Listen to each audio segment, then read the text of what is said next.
Saya akan gambarkan perbedaan antara cemas sama khawatir. Kenapa?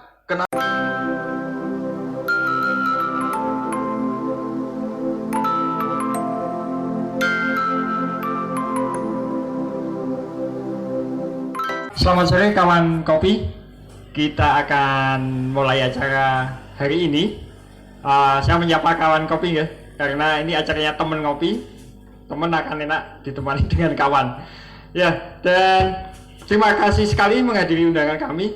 Dan ada Bu Sirli yang menyempatkan waktu di waktu ngopi ini, dan juga Coach Yusak yang juga melegakan waktunya untuk menemani kawan kopi semua. Tak lupa saya juga menyapa kawan kopi semua yang mengikuti acara pada hari ini melalui kanal media sosialnya teman ngopi. Selamat sore juga buat teman-teman di sana. Hari ini acaranya sangat menarik.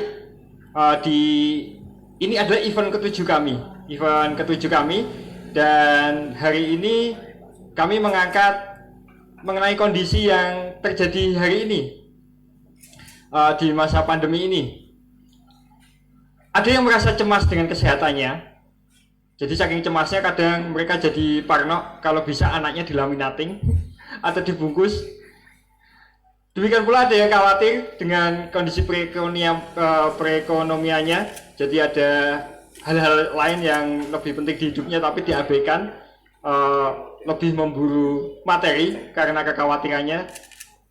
Dan menurut rumornya ada yang senang juga dengan kondisi ini karena kehidupannya ditopang dengan bantuan-bantuan, memanfaatkan orang-orang yang mempunyai hati lebih tapi mereka dimanfaatkan, dan ini tentu kurang baik juga. Nah, pada sore hari ini ada yang menemani kita, narasumber, tetapi teman ngopi lebih suka menyebutnya adalah pemantik diskusi karena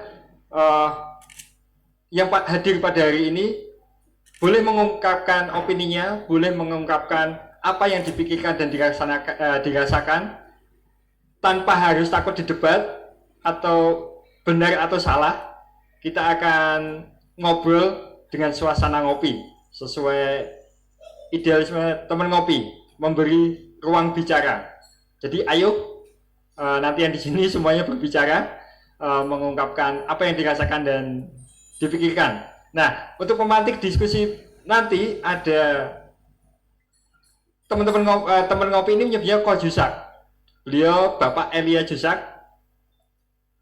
aktivis sosial, atau nanti lebih tepatnya beliau sendiri yang akan mengungkapkan siapa beliau.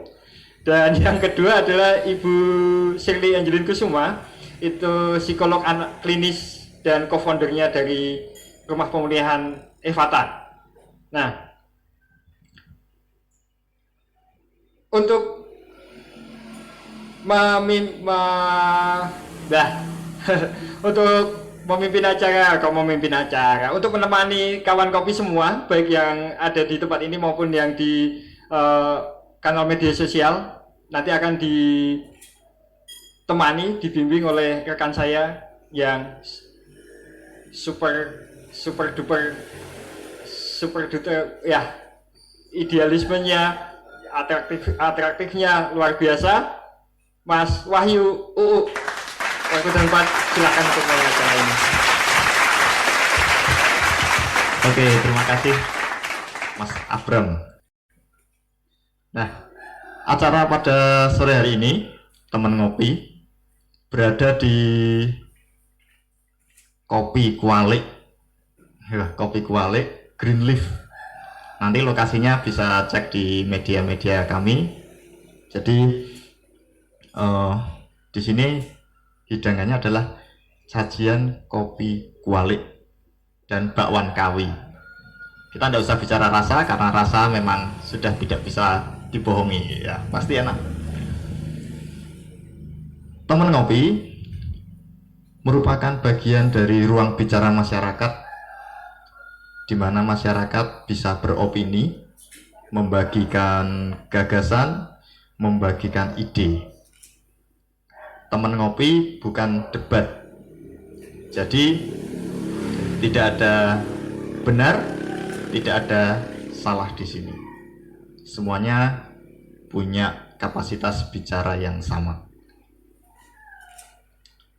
Dan ini adalah bagian untuk mendorong masyarakat biar mampu, mau, dan tidak takut untuk berbicara, terutama berbicara di tempat umum.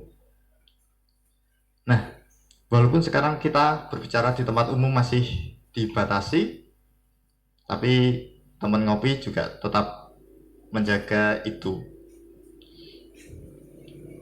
Tema kita kali ini adalah mengolah kecemasan. Bagaimana kita mengolah kecemasan?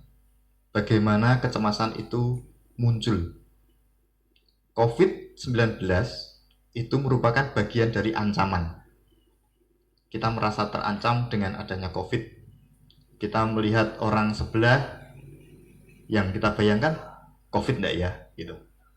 Saat kita ngomong, COVID enggak ya? Saat kita dengar ada orang di sekitar kita yang menderita COVID, secara tidak langsung tenggorokan kita merasa gatal. Kenapa ini tiba-tiba gatal? Jangan-jangan gitu. Nah, dari sebuah permasalahan yang ada, maka akan muncul kecemasan. Padahal bila kita cemas yang berlebihan, pasti ada dampak-dampak yang akan mengikutinya. Dampak-dampak dari kecemasan itu.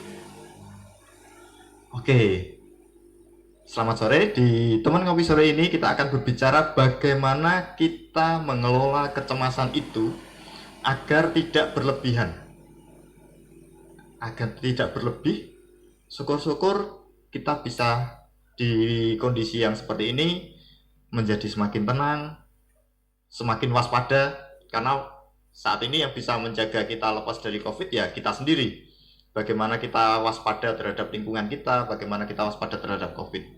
Tapi semakin cemas, maka akan semakin panik, waspada kita akan semakin luntur, dan itu yang akan membuat kita lebih berbahaya. Untuk itu, kita akan menyajikan pemantik opini yang pertama kita. Ini manggilnya Koh atau Pak? Koh Elia Jusak. Dia nanti biar kenalan sendiri aja, tapi yang pasti sosialnya keren. Mari kepada Koh Jusak kami persilahkan.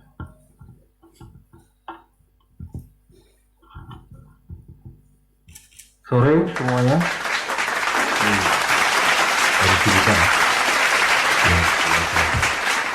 Oke, saya Elia Yusak.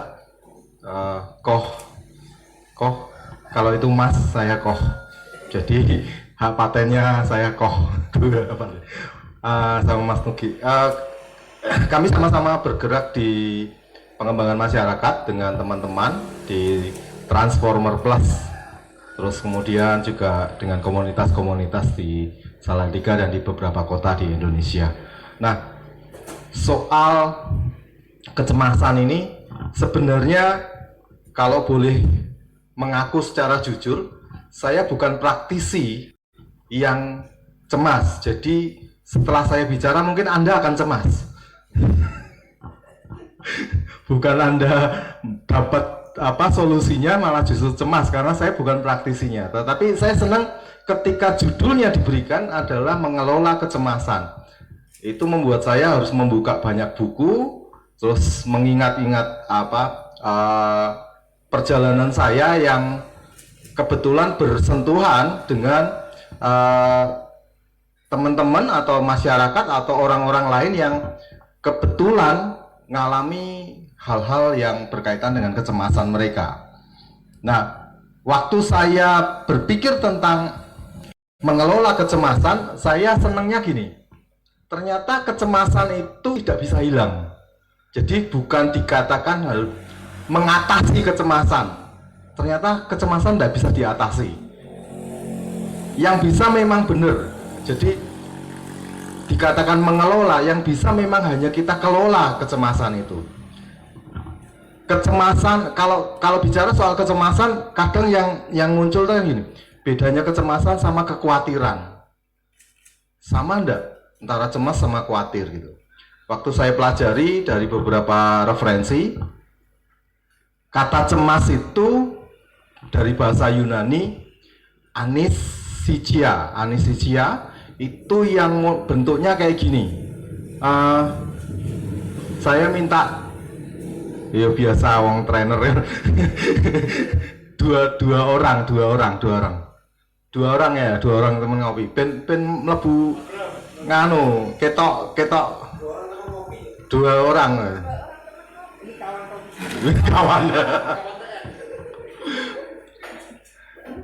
Saya akan gambarkan perbedaan antara cemas sama khawatir. Kenapa dengan definisi, ketika saya mendefinisikan ini, kita bisa mencari cara untuk mengelola tadi kecemasannya.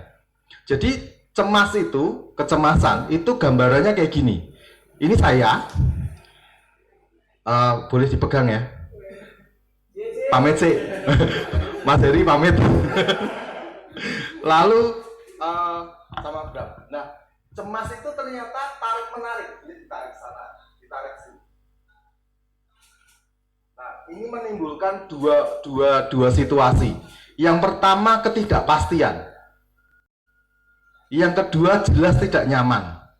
Nah, kecemasan itu prinsip dasarnya itu tidak pasti dan tidak nyaman. Nah, kalau khawatir seperti apa? Khawatir itu secara definisi itu gini. Saya ketika berhadapan di sini, saya dicekik. Tolong dicekik. Cekik minta. Nah, definisinya khawatir itu saya dicekik. Satu. Yang kedua, tidak sekedar dicekik. Dari belakang saya ditekan. Jadi, dicekik dan ditekan. Ini khawatir. Di foto ini. Thank you, tepuk tangan dulu buat teman-teman. Jadi dari definisi ini, kalau khawatir, ya, khawatir itu seakan-akan memang membuat kita nggak bisa bergerak karena satu, posisinya dicekik dan ditekan, ada tekanan sampai nggak bergerak. Itu yang membuat orang-orang yang berkata aku khawatir, terus kita jawab gini, wes nggak usah khawatir, santai aja. Mereka itu ngerti mestinya mestinya nggak usah khawatir, tapi ternyata nggak bisa. Kenapa? Karena khawatir itu mencekik mereka, dan yang kedua menekan mereka. Nah, sementara kalau cemas itu hanya sebuah perasaan yang ditarik ke kiri ke kanan, dia nggak nyaman, dan kemudian dia juga ngerasa nggak pasti. Nah, kalau bicara nggak pasti dan nggak nyaman, mungkin kita bicara aspeknya masa depan. Sama juga khawatir sebenarnya bicara masa depan. Ada yang bilang gini, yang kamu khawatirkan justru itu yang sering terjadi. Gitu. Nah, dengan pandemi yang kita alami sama-sama ini, tingkat kekhawatiran dan tingkat kecemasan di masyarakat itu tinggi. Meningkatnya drastis karena ketidakpastiannya cukup. Ya, hari ini kita masih bisa ngumpul, besok nggak tahu. Bahkan sekarang tiba-tiba ada satpol pp, kita bubar dengan sendiri. Karena kita sudah nggak punya kepastian itu. Hampir semua rencana itu buyar. Rencana kami buyar sejak Maret. Maret tahun lalu. Maret tahun lalu itu buyar. Jadi hampir semua tatanan rencana buyar. Dan itu yang menimbulkan kecemasan. Nah, secara chemical biokimianya manusia, ternyata kecemasan itu juga menimbulkan sesuatu yang positif. Jadi ketika kita cemas, yang muncul dalam diri kita itu adrenalin. Adrenalin, aneh gitu. Saya tadinya berpikir adrenalin itu hanya untuk sesuatu yang menegangkan gitu kan. Tapi ternyata kecemasan itu juga yang ada di sisi manusianya, di sisi kita, itu adrenalinnya juga naik. Nah, saat adrenalin itu naik, respon kita lah yang penting. Makanya kata tadi mengelola itu bagus.